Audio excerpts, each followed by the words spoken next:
and we had drank and we had smoked and stuff, and we were talking about sex. And he agreed to get into it, because we got into it right in the living room. Mutual? Not at first. But after that? Again, I don't remember. I believe I did kill him. I think he was crying though. What was your initial emotional response? Just to throw him down the crawl space. Get rid of him. Even once you bury somebody, it was already gone. Once they weren't the ground, they weren't my problem. There was no feeling. I don't believe I killed anybody, but yet I know I did. In this story, we will be discussing the sexual assault, torture, and murder of multiple young men and boys. This chapter may be triggering for some listeners. This will be the only warning. Please do not listen if you are sensitive to this topic.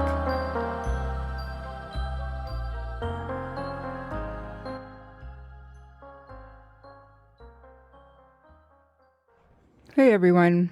This week, I'm going to go over the killer clown case. I would have preferred to have Bree here so we could talk about some of this stuff, but it is what it is. So, believe it or not, this is one of our most requested serial killers to cover. Now, I do think that the unidentified victims need to be identified, and all of these victims need a voice, and they need to be remembered. My personal opinion is that John Gacy has saturated our true crime coverage for decades. And personally, don't come at me for this because I'm entitled to my own opinion, but John Wayne Gacy bores me.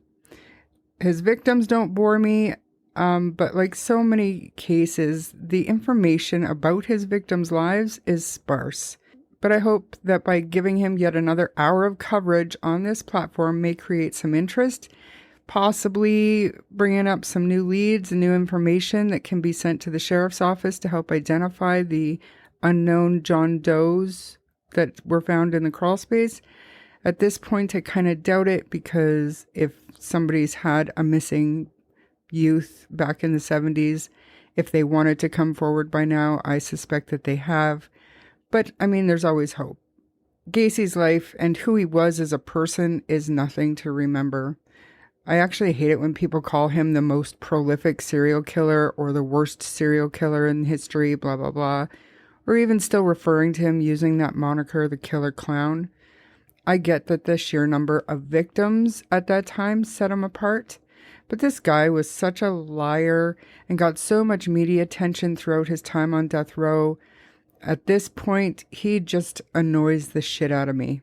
Having said all that, I'm a people pleaser, and you have asked for this story to be told, so let's go. John Wayne Gacy. Let's talk about it. John Wayne Gacy was born on March 17th, 1942 in Chicago, Illinois. According to the book Killer Clown by Terry Sullivan and Peter Macon, Gacy seemed to have a regular childhood with the exception of his turbulent relationship with his father, John Wayne Gacy Sr. The authors describe the father as an unpleasant, abusive alcoholic who was prone to physically and verbally assaulting his children. They describe Gacy as deeply loving his father and desperately wanting to gain his approval and attention, but failing to win him over. John Wayne Gacy Sr. died on Christmas Day in 1965. Just a side note here, his dad died while Gacy was in prison, which I will get to here soon. But reports say that Gacy asked to attend the funeral, but the request was denied, and apparently Gacy was devastated about not being able to attend his father's funeral. That's tragic. Boo-hoo. Anyway, let's get on to stuff that matters. According to Gacy, he had a heart defect that caused him to randomly pass out as a child, and he was struck in the head by a swing when he was 14, knocking him unconscious.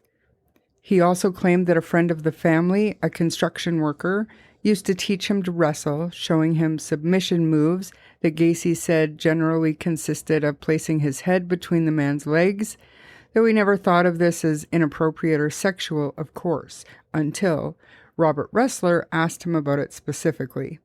After attending 4 high schools during his senior year and never graduating, John Wayne Gacy dropped out of school and left Chicago for Las Vegas. While he was there, he worked part-time as a janitor for Palm Mortuary. Rumors spread after his arrest that Gacy was a necrophile and that he abused corpses during this time. even crawling into the crypts with the cadavers. But Gacy later laughed this off, saying the closest he'd ever come to sleeping with a dead body is when his final victim, Rob Peace's body, was in his house the night he was murdered. He'd failed to mention that he was sleeping with 27 bodies in his crawl space and around his house, but I digress. Actually, more than that, he had 27 bodies in the crawl space and then 2 other bodies found on his property, but again, I digress. I worked for Powell Mortuary, being the night man picking up bodies at the hospitals and stuff for them. I worked as a night man only. I did have nothing to do with the bodies. All this talk that I slept with the dead ones or had sex with dead bodies, there is no truth to any of that. You didn't live in the mortuary? I lived in the mortuary, yes, but not in the embalming room. I mean, they make it sound like, I slept in the crypts with them. And I never climbed into a coffin or anything like that. That is so damn ridiculous. It's the same thing. The contention is that I slept all night with Robert Peace. If you want to say I slept in the same house with a dead body, okay, fine, I'll buy that. But in the same room, no. And besides, the dead won't bother you. It's the living you got to worry about. What an idiot, honestly. What a putz. In any case, he was unhappy in Vegas, so he returned to Chicago a few months later. During the 1960s, Gacy enrolled in a business college and developed a talent for salesmanship. He was a born salesman, and he could talk his way in and out of practically any situation. Upon graduating, he went to work as a management trainee at the Nunn-Bush Shoe Company in downtown Chicago. He excelled in his position, and within weeks he transferred to Springfield, Illinois, to manage a men's clothing outlet for the company, where he remained employed for almost a full year. Shortly after his promotion, Gacy married into a wealthy family and relocated with his new bride to Waterloo, Iowa. In 1966, at the request of his father-in-law, Gacy took over management of the family's chicken restaurant, which was a KFC. Gacy quickly became a well-known and liked member of the community. Gacy would be arrested for the first time in 1968. The felony charge, attempting to coerce a male employee into homosexual acts, came as a big surprise to those who thought they knew this likable father of 2 babies, and especially to his wife of 2 years. Gacy pled guilty to sodomy and was sentenced to 10 years in Iowa's State Men's Reformatory in Anamosa. His wife filed for divorce following the sentencing. This pissed Gacy off, and he told her he didn't want to see his children again and would consider her and the 2 kids as dead. As far as I know, he stuck to this, and I'm sure his wife and kids were very thankful for severing the relationship. While in prison, Gacy was the head cook and the leader of the JCs. Now, from what I understand, the JCs was a respectable political/charitable club for men, where Gacy was hugely successful in recruiting more men to join. This position helped him after he was released to become very popular and respected, but I'll also get into that a little bit later. After serving just 18 months of his 10-year sentence, Gacy was paroled on October 18, 1971, and returned to Chicago. Unknown to his parole officer, Gacy was actually arrested by Chicago police on February 12th, only 8 months after his release from prison, and he was charged with attempted rape and disorderly conduct. A gay youth had complained to authorities that Gacy had picked him up at the Greyhound station in downtown Chicago. He told police that Gacy took him back to his house and attempted to have sex with him. However, the charges were dropped when the boy failed to appear in court for the hearing. Shortly after returning to Chicago, Gacy went to work as a construction contractor. 3 years later, in 1975, he started his own construction business called PDM Contractors. That July, he remarried a recently divorced woman he had met through mutual friends, and with financial assistance from his mother, moved into a house in Des Plaines, a middle-class suburb of Chicago. Gacy had a talent for business. He often gained contracts by undercutting his competitors' bids. He was able to cut costs by hiring a number of teenage boys, which at least 5 of these boys became his victims, but his business grew. Gacy spent part of his leisure time hosting elaborate street parties for friends and neighbors, dressing as a clown, and entertaining children at local hospitals. This is where the killer clown moniker comes from. The clown had 2 personalities. There was Pogo, which was the most well-known of the two. Pogo would entertain kids at children's hospitals or at parades or functions for kids, and the other less known and lesser used costume was that of Patches. Now, from what I understand, Patches would entertain at adult functions. I've heard stories that Gacy would brag about copping feels on women and men when he was dressed as Patches, saying, "A clown can get away with murder." Both of his costumes are on display at the Crime Museum on Alcatraz Island, creepy and very demented. There's no evidence to suggest that any of the murders were committed while he was dressed up or was quote-unquote clowning, as he liked to call it. However, he did use some of the same tricks to subdue his victims as he would do on kids. Obviously, he was probably more playful when he was Pogo or Patches, but what a fucking creep, like honestly. Gacy also immersed himself into organizations such as the JCs, and a local Democratic Party. As a Democratic precinct captain, he once had his picture taken with First Lady Rosalind Carter. He would organize functions and parades and was just well respected in the community. Come to find out, the way he was able to recruit so many people into the JC Club was by showing stag films, which are porn films if you don't know, and supplying weeds and quaaludes and alcohol during recruitment parties. Back then, all of this stuff was very taboo. Gacy's second wife divorced him in March of 1976. She felt she could no longer cope with the marriage due to her husband's unpredictable moods and bizarre obsession with homosexual magazines. The couple didn't have children. In fact, this wife, she later said that after she had sex with Gacy, he turned around and informed her that that would be the last time that he would ever have sex with her. So, of course, she divorced him. So now let's go through Gacy's victims. First, we will list the victims who were exhumed by law enforcement from the crawl space in Gacy's house. The information on most of these boys will be very formal, meaning very few of them had a lot of available information about like their lives and their upbringings. I will include any information that I can find, though. Gacy's first victim, he confessed to this one early on, but just quickly before we talk about him, Gacy claims that this victim came at him with a knife and he killed him in self-defense. This boy's name is Tim McCoy.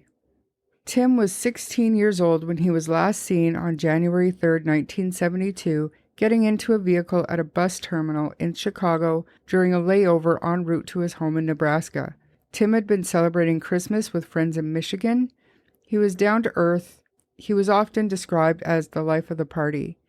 He also was a little mischievous, as teenagers can be, and he loved to hitchhike, which in the 70s it was common among the youth. After Tim's parents divorced, the boy lived in Nebraska with his father, while his mom lived in Florida with her new husband. The family originally hailed from Iowa, where Tim spent Christmas 1971 alongside his grandparents, cousins, aunts, and uncles. Then he traveled to Michigan to spend New Year's at the home of relatives. Tim's upbringing was a little different. His family came from a small town where everybody knew everyone, and he remained close despite his parents' divorce. In the early days of his disappearance, Tim's father hired an investigator to look for his son. After Gacy made the news, the family suspected that Tim might have been among his victims, and an aunt was put in charge of sending his dental records to the authorities. But the aunt never sent the record. She later explained that by saying she wanted to spare her family the horror of knowing the truth. It was an act of love in some ways not to submit dental records, to preserve that family happiness and not to let the dark in, so to speak.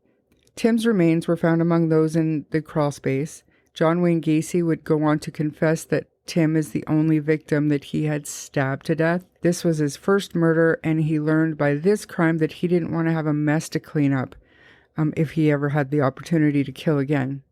Tim was identified in 1986 after a cousin read a magazine article about Gacy. She contacted authorities and provided them with the dental records. His family then rallied to bring his remains home to Iowa, where he was eventually buried.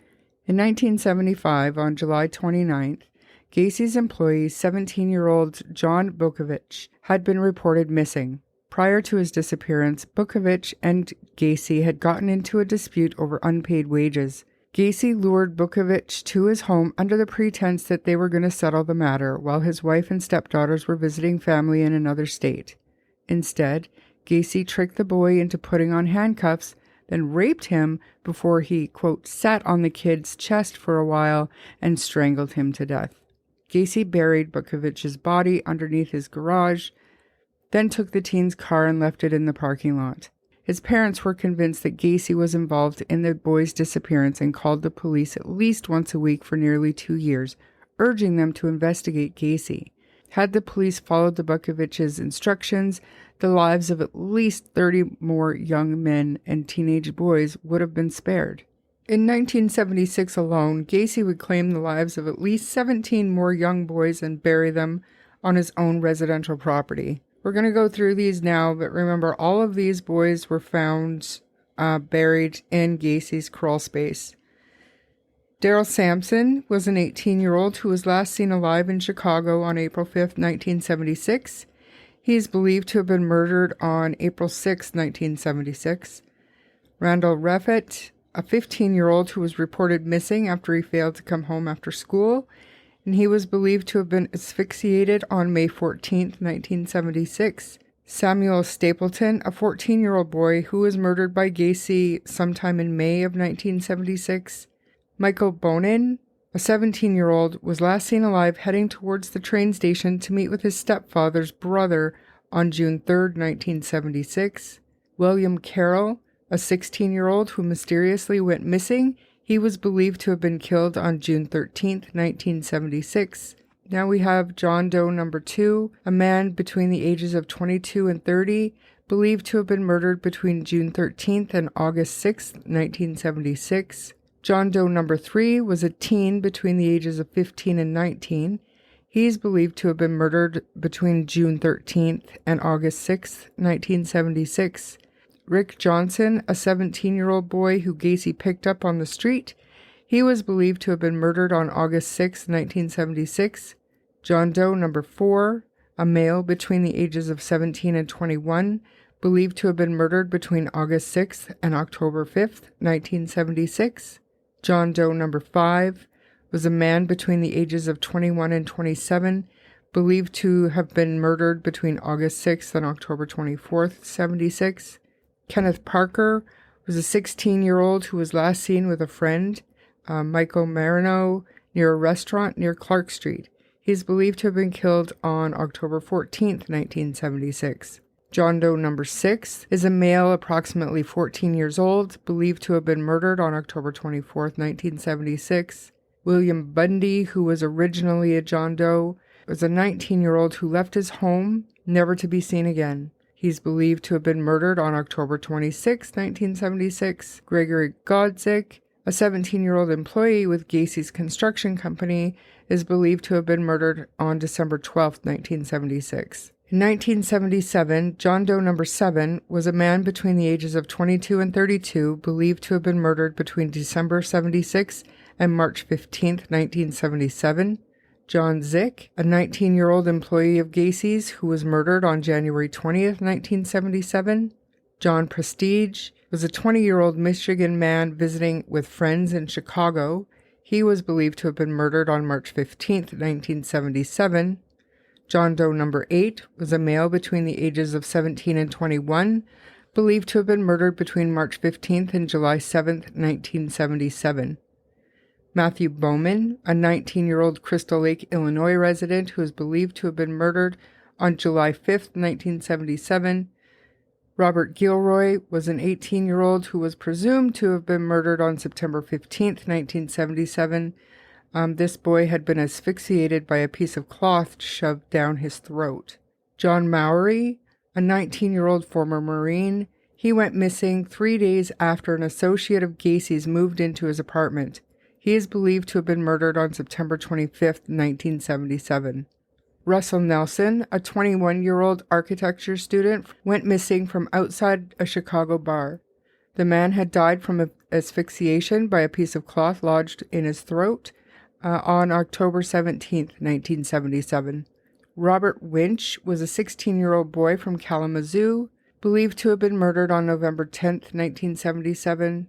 Tommy Boyling, a 20-year-old Chicago man believed to have been killed by Gacy on November 18th, 1977. David Telsma, 19-year-old who disappeared on his way to a rock concert. He is believed to have been murdered on December 9th, 1977. And William Kindred was a 19-year-old last seen alive heading to a local bar.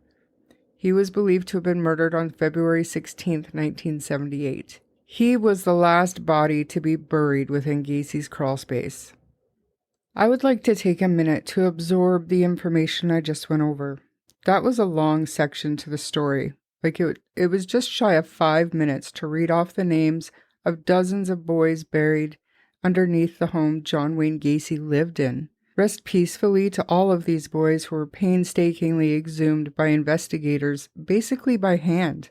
No, just give me a chance to examine the bones. Give me a chance to examine some of the decomposed tissues and so forth. I can't tell reading. I really can't. Dr. Stein, what is the biggest problem that people are facing in there? Presently, the biggest problem is to get the remains intact. Make sure that we don't have any commingling. In other words, perhaps a couple of bodies together and you mix up the bones or something like that. And really, please understand this. Those poor guys down there are using literally their 10 fingers. Literally using their 10 fingers and trying to exhume the body because there's always the possibility of loss of trace evidence. So you can't use a shovel or something like that. That was the medical examiner outside of Gacy's home one night they did nightly press conferences just to let the media know how many bodies they'd uncovered that day. But could you imagine, if you dig hard enough on the internet, you can find the actual police video of the entire exhumation. Don't ask me why, but I have watched it. The video is old and is poor quality, but I can tell you that these men who were initially there looking for Rob Peast at the beginning of the search, you can hear in the video that they're serious and focused, but these officers, they're in good spirits. They were motivated and happy they had gotten the search warrant to find this boy who had only been missing for a few days at that point. As they uncovered more and more human remains, the mood of the officers becomes noticeably darker, more subdued, and just very sad. You can almost feel the anger of these men as they're bringing body bag after body bag out, day after day. It was one of the most surreal videos I have ever watched. The sight of the removals, along with the atmosphere outside the house with neighbors, public, media swarm the area, literally resembles a circus. If you can't find the video online, but if you want to watch it, let me know. I'm not going to put it in the show notes. The quality is so poor. It actually has a warning at the beginning of the video because of the quality and the sketchiness, the flashing and stuff. So I won't put it in the show notes, but if you do want to see it, I don't mind sending you a link. You can email me or send a message over Facebook Messenger. Let's move on because we're far from done going over Gacy's victims. Those were just the ones found inside Gacy's house in that crawl space, aside from the first Bukovich, who was found in the garage under a concrete slab. So Jeffrey Rignall was lured into Gacy's car when he was hit in the face with a rag soaked with chloroform. The 26-year-old was tied up and repeatedly tortured. After the attack, Gacy dumped Rignall in a spot not far from where he was first picked up. Despite physical evidence showing that Rignall had been assaulted, police didn't appear to take him seriously. It was one of these cases where, men can't be raped and whatever, just total bigotry. Rignall then began his own investigation, even renting a car and staking out where Gacy had picked him up. And he waited until he saw Gacy's car. He followed Gacy's car. He got the license plate number. He got the address and gave the information to police, but nothing was done. He brought all of the information to police on a silver platter, and they still didn't act. It was the prevailing attitudes of law enforcement in that decade that allowed this guy to get away with it for as long as he did. Basically, the victims we discuss from this point forward literally should have and could have been spared. So back in 1975, John Doe number 1, he was a boy with medium brown curly hair believed to be between 14 and 18 years old. He was strangled to death by Gacy in January of 1974. His body was housed in Gacy's closet and later buried in Gacy's backyard near his barbecue pit. Reporters have said that during the search of Gacy's home, investigators brought Gacy to the house where he marked the concrete with orange spray paint where they would find a body. According to the prosecutor, Gacy indicated which direction the head would be in relation to the feet, so the direction of the body was placed in the ground. However, later Gacy would say the orange spray paint simply showed where he had poured new concrete and nothing more. Like he had no idea there was a body there or who put the body there. Like, really? Okay, John, makes perfect sense. What an idiot. Timothy O'Rourke was a 20-year-old who had mentioned that he had recently been offered a job by a local contractor. He was believed to have been murdered between June 16th and 23rd in 1978. His body was recovered from the Des Plaines River. Frank Landigan, a 19-year-old found naked in the Des Plaines River, believed to have been murdered by Gacy on November 4th, 1978. James Mazzara, a 21-year-old found floating in the Des Plaines River, believed to have been murdered by Gacy on November 24th, 1978. And finally, Robert Peast, a 15-year-old who was last seen heading towards Gacy to talk to him about a job with PDM Construction. Believed to have been murdered on December 11th, 1978, his body was later recovered from the Des Plaines River. Robert Peast would be the last young man who was reeled in by Gacy. Robert had been working at a local pharmacy when he overheard Gacy talking about a big project his contracting company was taking on. Robert told his mother that he was going to talk to Gacy about getting this job. That was the last time Mrs. Peast would hear from her son. She filed a missing persons report with police and asked the pharmacist if he knew the contractor that Rob may have gone to talk to. The pharmacist told her that he may have gone to see John Wayne Gacy. Police went to Gacy's home to question him about the incident, but he claimed that he had never spoken with Rob and agreed to come down to the station for further questioning. Gacy showed up to the Des Plaines police station at 3:20 a.m. the next morning, covered in mud. He also alleged that he had gotten into an auto accident on the way. He was informed that the detective had gone home for the evening and told to come back later that day. Gacy remained adamant, though, or offered the boy a job. In spite of his claims, lead investigator James Pickell was convinced that Gacy was responsible for Peast's disappearance. Pickell was able to uncover Gacy's sealed record from Iowa and was granted a search warrant by a Chicago area judge. Recovered from Gacy's home were a collection of driver's licenses, a 1975 class ring that was later determined to belong to victim Zick, male clothing that was much too small to have fit Gacy, a board with holes drilled into it, reading material, a pistol, and a receipt from the pharmacy that Robert had been working at. On December 5th, 1977, police were able to get in touch with Jeffrey Rignall, who was at that time pursuing a battery charge against Gacy. Rignall claimed that as he was walking home from the bar, Gacy pulled over and offered him a ride. Rignall got into the car where Gacy held a rag that was soaked with chloroform to his nose and mouth, causing Rignall to lose consciousness. Gacy then took Rignall to his house and offered him a drink before again holding the chloroform-soaked rag to his face. Rignall awoke to find himself shackled to a board suspended from the ceiling. The board had holes for his arms and head. Gacy was standing in front of him, masturbating, then forced his penis into Rignall's mouth. Rignall again lost consciousness and awoke to an object being inserted into his rectum as Gacy barked, "You love it," to him repeatedly. Rignall lost consciousness for a third time and awoke to find himself battered and bleeding in the middle of Lincoln Park. Gacy was under heavy surveillance throughout this time.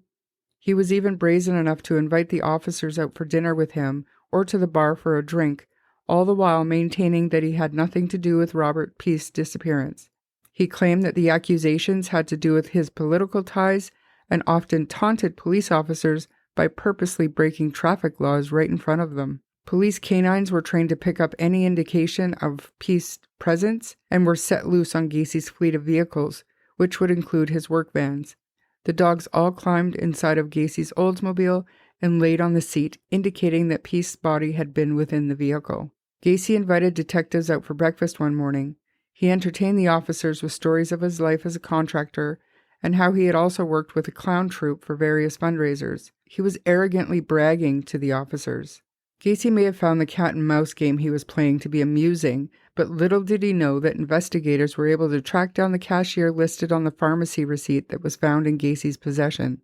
The clerk claimed that she had worn Robert Peace's coat and that she had placed the receipt in the pocket before returning the coat to Robert prior to him leaving the store that day, proving that Peace had been in Gacy's home, contrary to his denial that he had never met with the boy.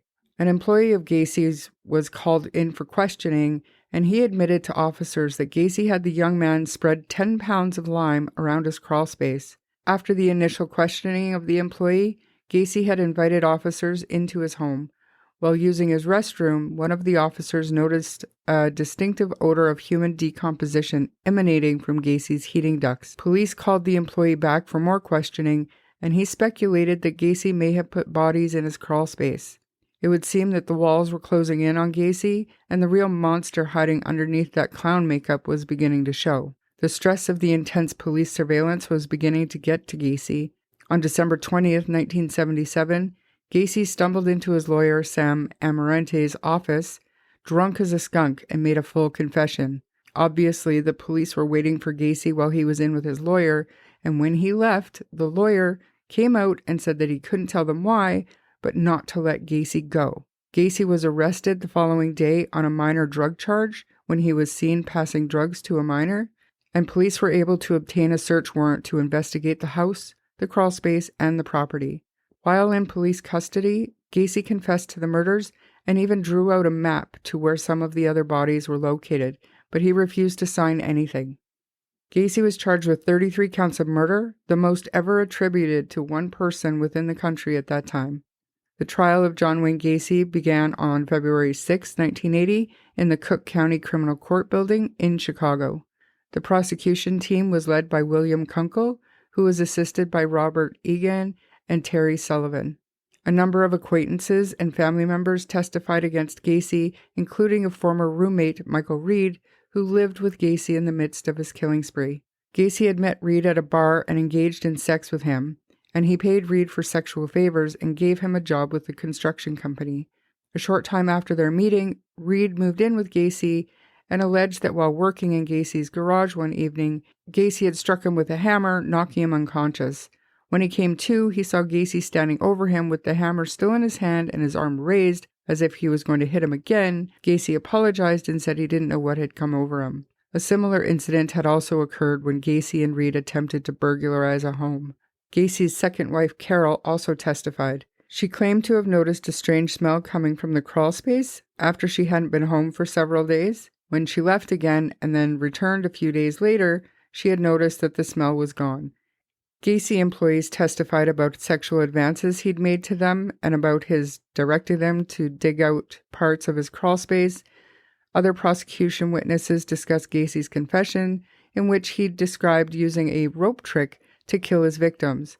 The medical examiner explained how several victims had been strangled or suffocated. Flooring, including the trap door used to enter the crawl space in Gacy's house, was set up as a state exhibit. It remained in the courtroom for the rest of the trial. Gacy's attorneys argued their client had been mentally ill and could not be held criminally responsible for his 33 murders.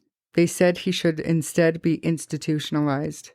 The first defense witness was surprisingly Jeffrey Rignall, who had survived that attack by Gacy in 1978.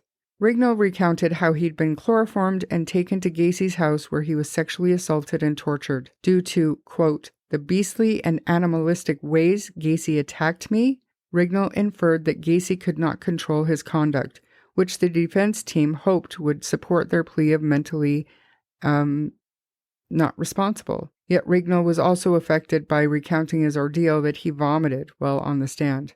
The defense closing statement asked the jury to not let hatred and hysteria cloud its judgment. When the prosecutor, William Kunkel, delivered the final statement for the prosecution, he took the victims' photos off a display board as he spoke. Quote, you show him the same mercy he showed when he took these innocent lives off the face of the earth and put them here, he told the jury as he empathetically threw the pictures into the crawlspace trapdoor exhibit still set up in that courtroom. The jury deliberated for an hour and 50 minutes on March 12, 1980, before returning with guilty verdicts for Gacy. At that time, this made him the man convicted of the most murders in U.S. history. The next day, jurors voted on the death penalty for Gacy. Illinois had reinstated capital punishment in 1977, so only the 12 cases that could be proved to have occurred after this date were eligible for the sentence. On March 13th, after 2 hours and 15 minutes of deliberation, the jury delivered Gacy's death sentence. Over the years, Gacy has twisted his stories and recanted confessions. He managed to spin his version so much that media outlets were all wanting to interview him. He did a few televised interviews where Gacy said that he never gave a confession. But just a side note here, his own lawyers can dispute this. I brought up this podcast many times before, but Defense Diaries host Bob Motta is actually the son of one of Gacy's original lawyers. That podcast's entire first season is dedicated to going over all of the tapes and information collected by his father while representing Gacy. I absolutely love this podcast. I'll link it to the show notes, and I played a small clip at the beginning of the episode of Gacy going over one of his murders. But definitely go and listen to that podcast. It's phenomenal. Especially if you're into this case, you'll love season 1 of Defense Diaries. So Gacy also admitted to being compliant in only 2 murders, meaning he helped move the bodies, and that he was aware of 3 additional murders. The rest he claimed to have no knowledge of, even though they all happened inside his home. At least 3 of Gacy's victims did not die under the circumstances of his typical MO, and this led some to believe that Gacy may have had an accomplice. Gacy has also claimed during televised interviews that he did not act alone in the murder and rape of 33 boys. Just 3 days before John Mowry had gone missing, an associate of Gacy's had moved into his apartment. 2 girls who were friends with Mowry went to the apartment and spoke with the roommate after Mowry's disappearance. The girls alleged that the roommate said he knew of a place where dozens of bodies were buried that no one, not even the police, knew about. He reassured the girls that Mowry probably just went on vacation and offered them Mowry's dog. They found the conversation unusual and questioned why the roommate was trying to give them the dog if he believed Mowry was just out of town and would be back. Jeff Rignall, the victim who survived that sexual assault, also claims that there was a second man present when he was kidnapped and raped. This man alleged to have fit the description of Mowry's roommate. This man has not been officially named since he was never implicated in the crime, but he has been arrested for several other violent crimes. Robert Gilroy is another victim believed to have not been killed by Gacy alone. Gacy was known to strangle his victims via tourniquet. However, evidence shows that Gilroy had asphyxiated on a piece of cloth lodged in his throat. Gacy was also able to prove that he was not in town during Gilroy's disappearance, though Gilroy's body was among the victims identified in the crawl space. So, a little sketchy maybe that he was out of town, but I don't care. He did it. Whatever. Fuck him. The murder of 21-year-old architecture student Russell Nelson has also come into question. He was with a friend outside of a Chicago bar when he went missing. Many have raised questions on how Nelson was able to disappear without his friend noticing. Like Gilroy, Nelson was also found with a cloth lodged in his esophagus. Having said all of that, as of 2023, there is still no evidence to support any charges of any potential accomplice to Gacy's crimes. So in 2011, the Cook County Prosecutor's Office exhumed the remains of 8 victims, including John Doe number 5, who was identified as Francis Alexander. He had been buried without police knowing who he was. They called on anyone who had a male relative disappear in the Chicago area in the 1970s to submit DNA. That was the time when Gacy was luring the young men and boys into his home to eventually kill them.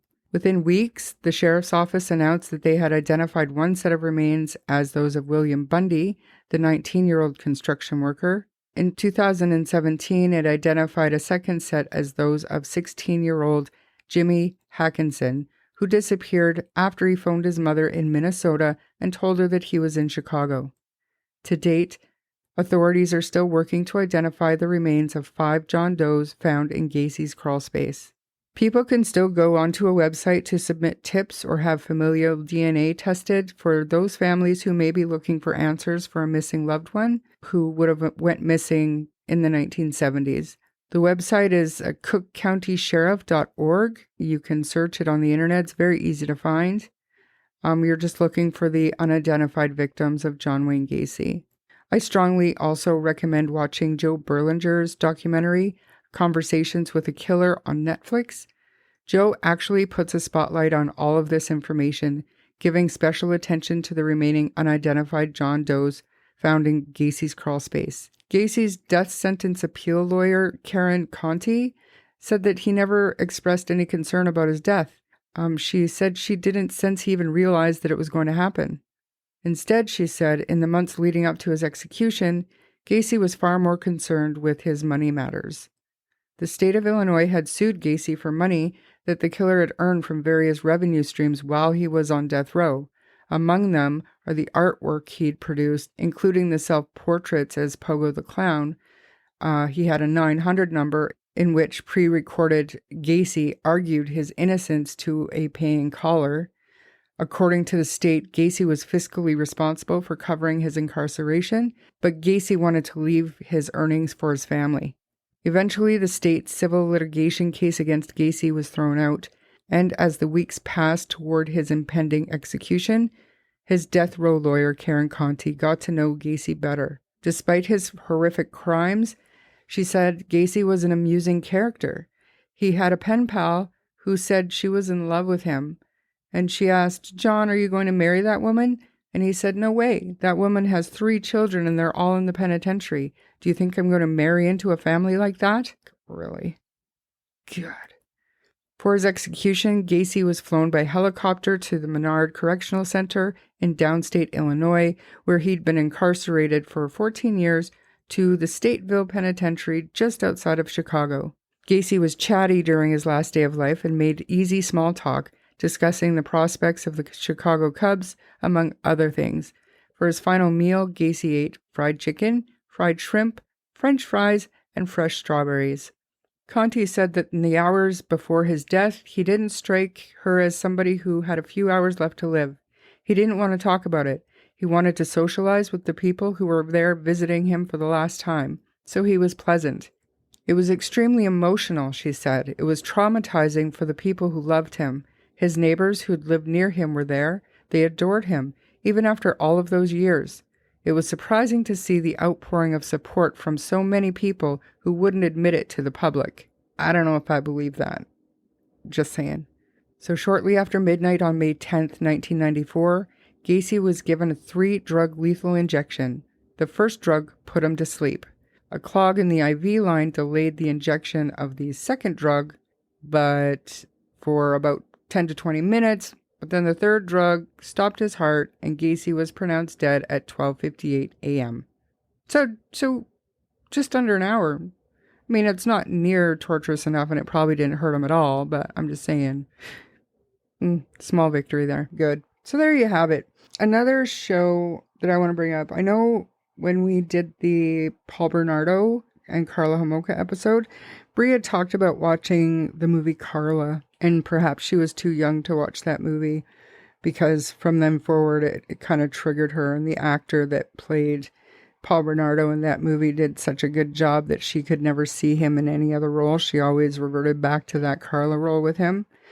I'd like to say there was a made-for-TV movie about John Wayne Gacy. The movie is called To Catch a Killer. It has Brian Dennehy in it. Margot Kidder is also in it. And this is like same for me. I watched this probably when I was way too young, but it's still honestly one of my favorite movies, let alone made-for-TV movies.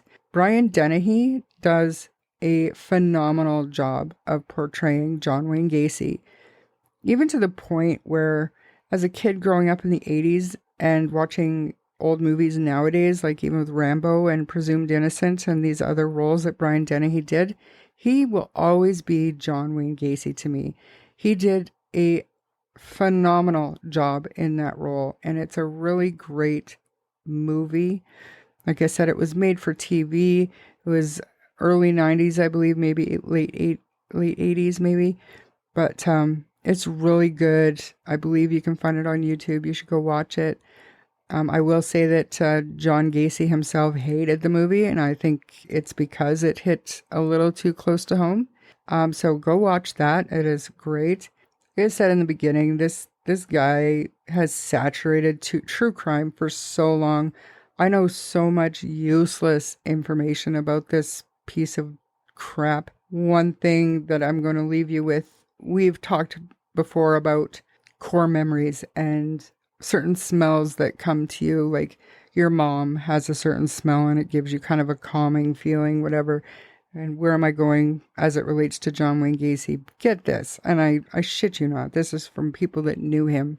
Have you ever wondered what a serial killer like John Wayne Gacy smelled like during the day? I got something that's going to stick with you so bad. Okay, so during his day-to-day life, when he didn't smell like alcohol or weed, this guy smelt of cigars and baby oil. Gross. I don't know why I found that so disturbing and that I wanted to share that with you, but this serial killer stunk of cigars and baby oil. It's probably what he used in his hair looking back, but that is disgusting. And that's when he didn't smell like alcohol and weed. That one mother that gets on television all the time who thinks I should be given 33 injections, I think she ought to take 33 Valiums and go lay down. She goes on Geraldo Show and all these other shows talking about, I think it's Maori, I think is the name. Her Marine son. Her Marine son, if her Marine son was so great, what the hell did he run away from home 12 times? So there you have it. This busted, corrupt, pathetic excuse of a human being is long gone. Good riddance. And, yeah, I'm glad I covered the case, and I hope you enjoyed the episode. It would have been better if I had Bree here so we could have talked about some of this stuff, like I said in the beginning, but I tried to keep it interesting. I hope you enjoyed the clips, and until next time. If you enjoyed this episode, please subscribe to the podcast and share it with your friends. If you don't mind giving us a 5-star rating, it'll help our show grow. You can find us on Facebook at True Crime Story, where the discussion can continue, as well as TikTok and Instagram of the same handle. We just started an Instagram. Also, if you have case suggestions or requests, you can email them to us or Facebook Messenger. Thanks for listening. Bye.